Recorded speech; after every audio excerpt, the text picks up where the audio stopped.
Mambo yanazidi kuwa mazito sana kwa Annalisa ambaye amejutia sana, sababu mtazamaji, fahamu kwamba unapomsaliti mtu ambaye alikudhamini, alikuwa katika maisha yako kuhakikisha kwamba kila kitu kiko sawa, maisha yako lazima yawe mabaya pia. Na Annalisa ndiye ambaye anakumbwa na haya matatizo, sababu mtazamaji, fika kwamba Annalisa ni mhusika mkubwa wa kuweza kuhakikisha kwamba amemuumiza Robert. Alimuumiza Robert kwa kuweza kuenda kulala na yule ambaye alikuwa ni ex wake ambaye ni Kefa.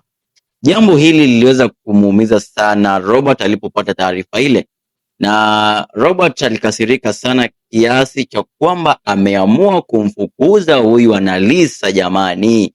Amemfukuza akiwa na hasira ambayo iko juu zaidi, akimwambia kwamba I don't want you in my life, it is over, it is over, it's over. Na amemfukuza moja kwa moja huku akimwambia kwamba nenda. Mtazamaji, ilikuwa ni one of the interesting parts, na kwa wale ambao wamekuwa wakitaka haya yaweze kufanyika, yamefanyika.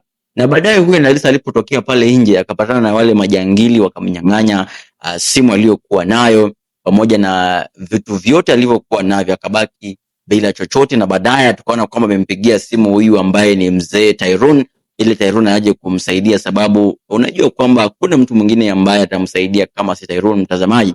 Na Tyrone akaamua kuweza kwenda kumsaidia, na hii inakuja wakati ambapo mtazamaji, mambo ni mazito sana ndani ya kipindi cha Yana. Ndiposa usiweze kupitwa na video kama hizi, tumia fursa hii kwa kuweza kubonyeza alama iliyoandikwa neno subscribe ndani ya chaneli hii uipendayo zaidi ya Trenda Kenya. Niite Collins Kebaso, siku zote ni kwamba kuhakikisha kwamba nakuletea interesting videos ambazo nazipenda. Huu ndio wakati mwafaka wa wewe kufuatilia chaneli hii ya Trenda Kenya, sababu usipofuatilia chaneli hii utapitwa na mengi mazuri, matamu na udaku wote na umbea ambao huwa analeta hapa moja kwa moja. Mtazamaji, hii ni Trenda Kenya, tafadhali subscribe.